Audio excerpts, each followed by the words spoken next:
el principal reto es sensibilizarnos y concientizarnos sobre la importancia de la narrativa afro en este país. Y me voy a centrar en Colombia porque podríamos hablar de América, del Caribe, del mundo, en fin, pero nos vamos a centrar en el país que nos corresponde a nosotros como colombianos, donde hay esta diversidad étnica que debería estar narrada de manera igualitaria en cualquiera de los espacios. Y voy a puntualizar: Museo Nacional, Centro de Memoria Histórica, y cada uno de los espacios que develen las materialidades, las memorias diversas del pueblo que hoy conforma a Colombia. Uno de los principales retos es ese reconocimiento, es esa visibilización, es la sostenibilidad, pero también es luchar con las adversidades internas y externas que nos ofrece el territorio, con las problemáticas de seguridad. En este momento, casualmente, Montubatú se encuentra cerrado aún en sus instalaciones porque de diciembre del 2022 hemos venido padeciendo persecución, amenazas y extorsiones de los grupos al margen de la ley, llámense bandas urbanas o grupos más grandes, estructuras, en fin. Todo este tipo de situaciones pues nos impide tener nuestras puertas abiertas para recibir al público en la dinámica que lo veníamos haciendo, con jornadas lúdico-pedagógicas, donde hacíamos un recorrido de aproximadamente 2 horas y media, explicativo por esos 700 metros cuadrados. Eso nos ha limitado porque nos ha obligado a cerrar las puertas, pero no ha logrado que nos callemos.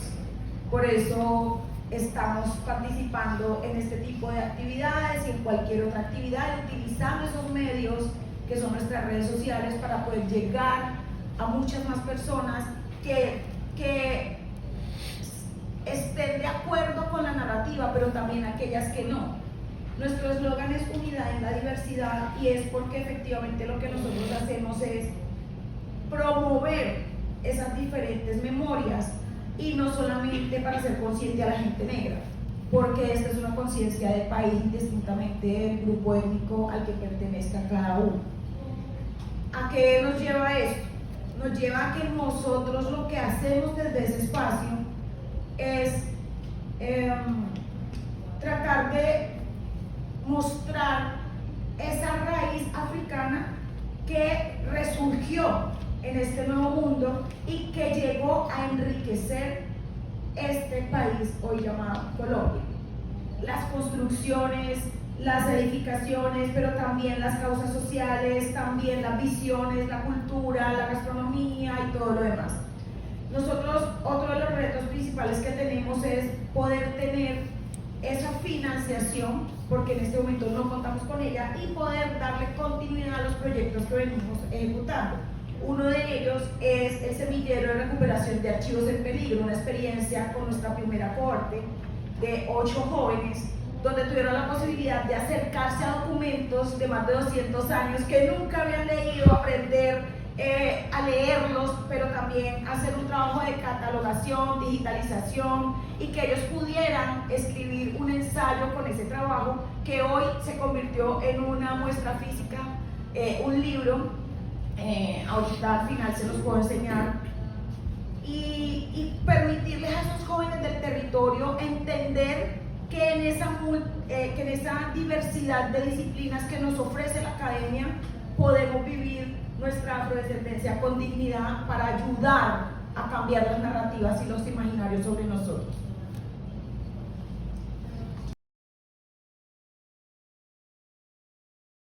Lo que estamos convencidos, hoy por hoy, lo que está demostrado, es que África es la cuna de la humanidad. Todos los seres humanos somos afrodescendientes. Todos los seres humanos somos afrodescendientes.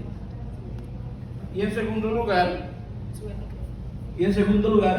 está una camiseta que dice: la historia de la gente negra no comienza con la esclavitud. La Academia Occidental Americana ha hecho énfasis en nosotros únicamente en la esclavización como si nuestra historia comenzara en el siglo XVI, cuando se ha trasladado masivo y forzado al Nuevo Mundo. Ahí no comienza nuestra historia. Nuestra historia comienza miles y millones de años atrás. Y para entender que esa historia comienza miles y millones de años atrás, debemos valorar, entender, comprender y explicar los trabajos que han hecho los arqueólogos en África, para determinar que África es la cuna de la humanidad. Justamente en África se han encontrado los restos arqueológicos más antiguos que demuestran ese origen, ¿verdad? Ahí nosotros podemos ver el caso de Lucy, que es la Eva mitocondrial, la madre de todos nosotros, cuyos fósiles están en el Museo de Addis Abeba en Etiopía. Esa es la Eva mitocondrial, la mamá de todos nosotros, la primera mujer en la historia de la humanidad que dio origen a todos nosotros. Entonces los arqueólogos han encontrado, y se llama Lucy porque cuando estaban excavando tras su huella, la canción de los Beatles, entonces ellos cantaban esa canción, y cuando empezaron a encontrar los restos, bautizaron esos restos Lucy. Está en el Museo, repito, de Addis Abeba en Etiopía. Encontramos también restos fósiles en África Oriental, que es la cuna real de la humanidad, pero ha sido más rico las condiciones ambientales para conservar esos restos fósiles. En cambio, en África Occidental, de donde los trajeron, básicamente, las condiciones climáticas son otras, la tecnología empleada es otra, donde primó más la madera. Sin embargo, existieron reinos como Benín y sus dos grandes ciudades, Oyo e Ife, donde se han encontrado grandes piezas arqueológicas que han permitido reconstruir la historia de esas dos grandes ciudades. Ellos habían desarrollado técnicas como la que todavía seguimos utilizando en Colombia en el trabajo de la orfebrería, que es la cera perdida. Esa técnica es africana, esa técnica que utilizan todavía en el Magdalena, en el Cauca, en el Chocó, para trabajar el oro, es africana, es de Benin, la trajeron nuestros antepasados. Y entonces, pues, eso demuestra lo grande que ha sido para la humanidad los descubrimientos y las invenciones de los africanos, que algunas se conservan como piezas arqueológicas. ¿Por qué rápidamente este recorrido? Porque si vamos a hablar de arqueología afrocolombiana, tenemos que ver que nuestra arqueología, nuestro conocimiento arqueológico datan de millones y millones de años atrás, que bajo las condiciones del traslado forzado, de la desterritorialización continental transatlántica y la forma como fuimos obligados a trabajar en las circunstancias americanas, no permitieron o no han permitido entonces que se conservaran algunas piezas. Es que nuestra presencia apenas tiene 400 años acá, y Lucy tiene más de 700 millones de años. ¿Sí? Tiene más de 700 millones de años. Entonces miren la diferencia. Entonces no permitieron que esta gente pudiera tener o pueda encontrarse un patrimonio sumergido o un patrimonio subterráneo de las grandes obras arqueológicas nuestras. Pero sí está la mentalidad que viajó con los africanos y nos pudieron quitar todo, pero no nos pudieron amputar el cerebro. Entonces con ese cerebro hemos construido piezas importantísimas que hacen parte de la cotidianidad nuestra, hacen parte de la arqueología nuestra y que lo usamos frecuentemente en todas nuestras actividades. Nos quedamos reflexionando muchísimo sobre esta participación y la importancia de los términos de la conversación entre la ciencia y la comunidad. ¿Qué quiero decir con esto? Lo que nos planteaba el compañero de Ecuador está inmerso, porque la arqueología es la ciencia, pero la materialidad, ¿dónde nace? No nace en la ciencia, nace en la mente de las personas, es decir, la materialidad es la traducción de ese conocimiento. ¿Ya? ¿Qué es ese conocimiento? Es la conexión con el territorio. Ollas de barro, pilones,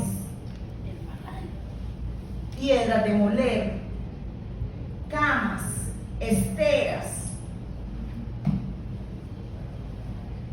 cabecinegro, damagua,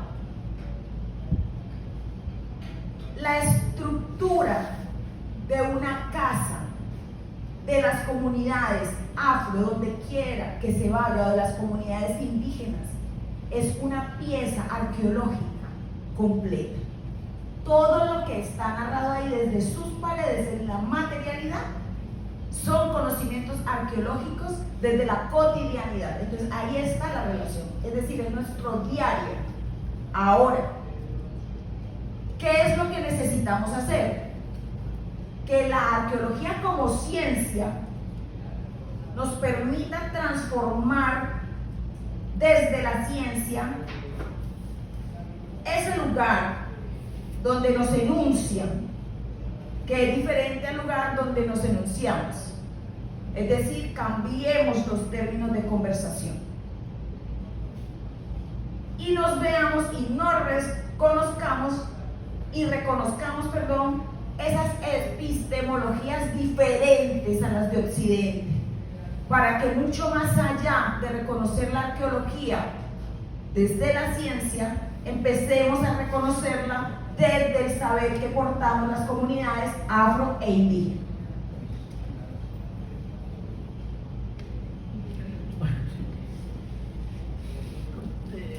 Voy a enlazar un poco lo que acaba de decir María Fernanda, ¿no es cierto? Yo creo que debemos mirarlo, hablar desde cambiar los términos de la conversación, exactamente el término que utiliza, implica desobedecer a Occidente.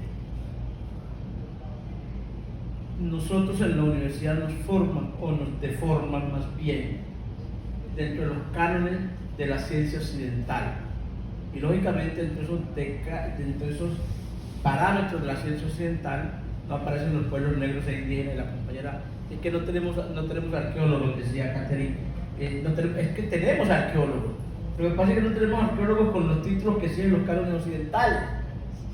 No tenemos arqueólogos que siguen los cánones occidentales, y esos cánones occidentales son unas cegueras que nos impiden ver la arqueología como práctica rutinaria y frecuente en nuestras comunidades.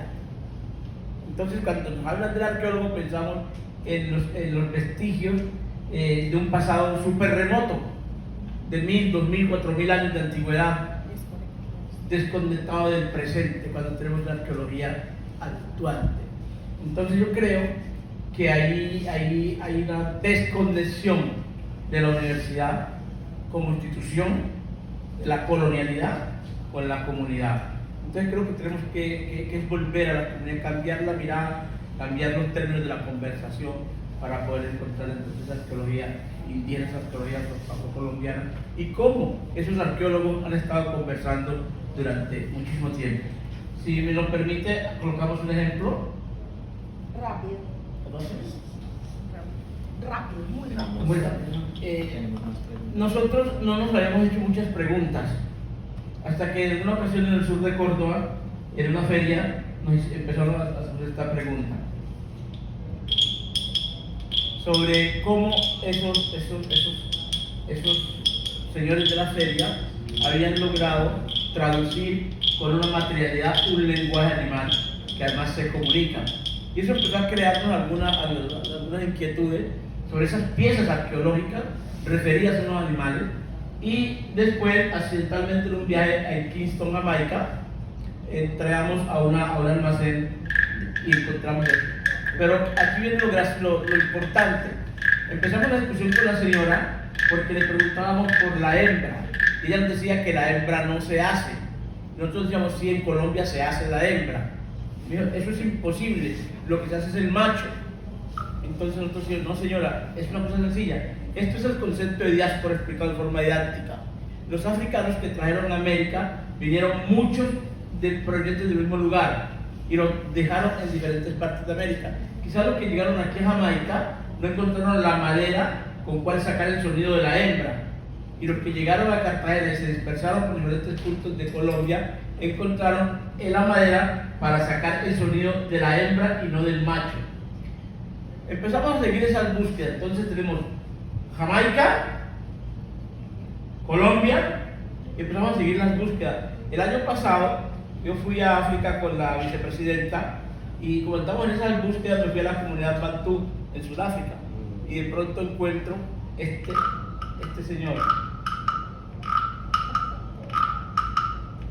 María Fernanda hace un mes estuvo en Montreal, entonces fue a visitar una comunidad africana, bantú también y jamaiquina, y se encontró exactamente, haitiana, perdón, se encontró exactamente el mismo objeto, la misma pieza.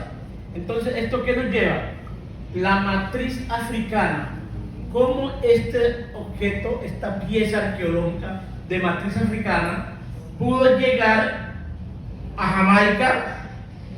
¿Cómo pudo llegar a Colombia? Y también el año pasado se lo encontró en el Valle de Chota, en Ecuador. Entonces, ¿cómo ha ido viajando esa arqueología? Y estamos simplemente haciendo la investigación, el seguimiento afrodescendiente.